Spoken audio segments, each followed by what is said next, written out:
El senador demócrata Bob Menéndez ha presentado este martes un plan para renovar los programas de inmigración en medio de la ola de personas que intentan ingresar a Estados Unidos, principalmente por la frontera sur.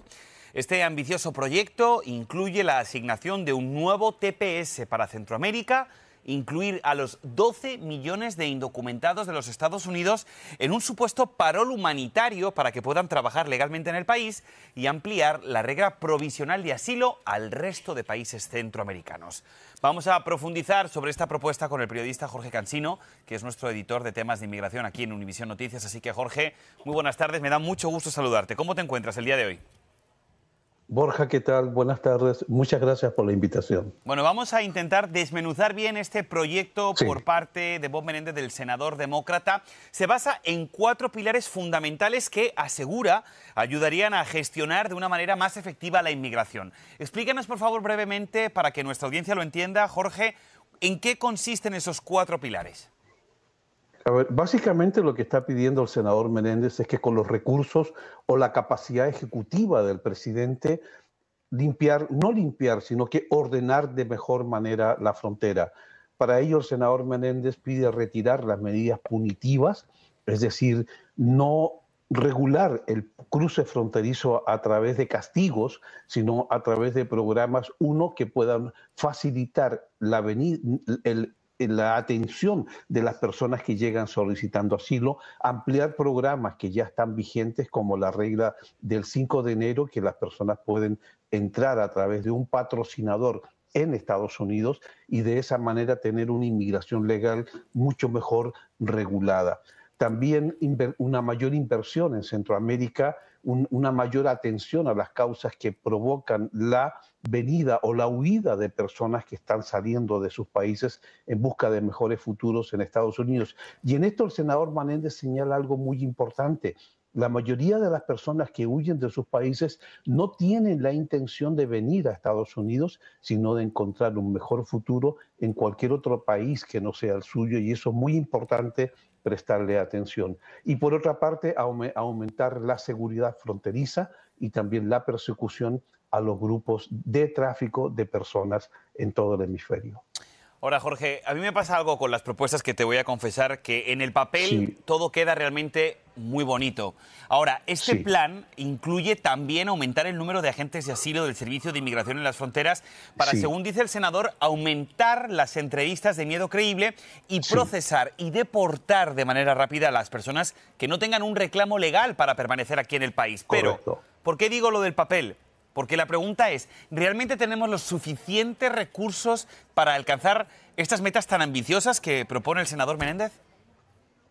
Con los presupuestos actuales del Departamento de Seguridad Nacional y de todas las agencias o dependencias que participan en el proceso migratorio, no existe el dinero suficiente, no existe la capacidad de respuesta, no existe el personal, no existen las instalaciones. Ya en febrero el presidente Biden le dijo al Congreso que sin esa ayuda era imposible tener un mayor control fronterizo. Por lo tanto, sin embargo, lo que dice el senador Menéndez es que el presidente, con su capacidad ejecutiva, sí puede aumentar esto para que el Congreso entonces actúe de alguna manera. Pero mientras no esté el dinero asignado, Borja, es muy difícil que veamos un cambio inmediato. Eso es correcto, y además yo creo que no me vas a dejar mentir, Jorge. Llevamos hablando de esta reforma migratoria años y años. Analizamos aquí en vivo a través de Noticias Univisión todas estas propuestas que después no llegan a nada. Así que explícanos un poco, Jorge, de qué o de quién depende que estas propuestas, que te puede gustar o no, pero al fin y al cabo están ofreciendo un camino y una solución a un problema gravísimo que tienen los Estados Unidos en la frontera sur, sobre todo. ¿Cuál es el siguiente paso para que esto sea aprobado? Borja, depende de Estados Unidos como nación.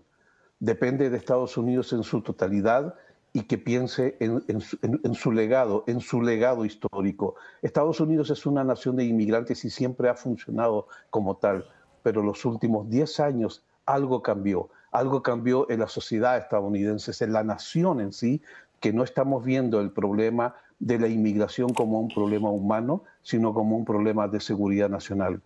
Estamos hablando de personas, Borja, de niños, de mujeres, de gente que sufre, estamos hablando de sufrimiento humano. pero el lenguaje que se está utilizando o que se ha utilizado en los últimos 10 años nos lleva a hablar de otros temas, de otros problemas y no de las personas. No son paquetes, son seres humanos que necesitan ser escuchados, son seres humanos que andan en busca de una solución y esa solución no está en sus países ni tampoco está fuera de sus países. Y por último, Borja, no hay que olvidar que si estas personas las deportan de donde sea, de cualquier parte que no sea su nación, pues creo que no tienen un lugar seguro a donde regresar.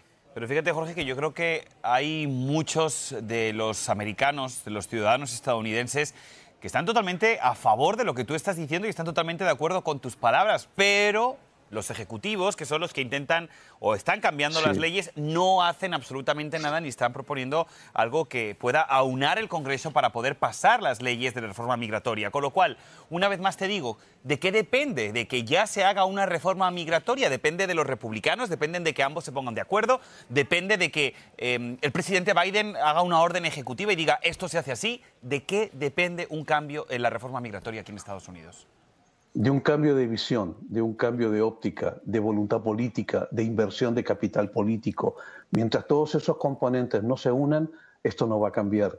Y también en los países de origen empezar a arreglar los problemas en casa, porque si los problemas en casa se siguen gestionando o se siguen generando de la misma manera como hemos visto en los últimos 10 años, la gente va a seguir huyendo, va a seguir buscando seguridad, va a seguir buscando un trabajo, va a seguir buscando un mejor futuro, va a seguir buscando una escuela para los hijos, porque en los países de origen es donde está el problema, pero también está fuera de ellos, en los lugares donde buscan una acogida y las fronteras se están cerrando. Es curioso, ¿no? Es un que problema hables... muy difícil, muy difícil. Y es curioso además, Jorge, que hables de voluntad política, ¿no? Parece ser que eso tendría que ser lo primero, lo más básico, ¿no? Que haya una voluntad política de arreglar algo que se está viendo que no está funcionando o que por lo menos tiene fallas. Hace muchos años que no se hace una reforma migratoria integral aquí en Estados Unidos y evidentemente pues ya va haciendo falta, pero como tú dices, falta voluntad política y sin voluntad política pues los ciudadanos no podemos hacer otra cosa. Hay unas palabras, Borja, que escuché hace poco del Papa Francisco que son muy interesantes tomarlas en cuenta. Hay que acompañar al desvalido, hay que saber acompañarlo, hay que saber escucharlo, hay que saber atender sus problemas y hay que saber darle solución en la medida de nuestras capacidades. Yo creo que esto es un éxodo y es un problema que hay que mirarlo con el corazón, más que con las palabras, más que con la actitud de cada día.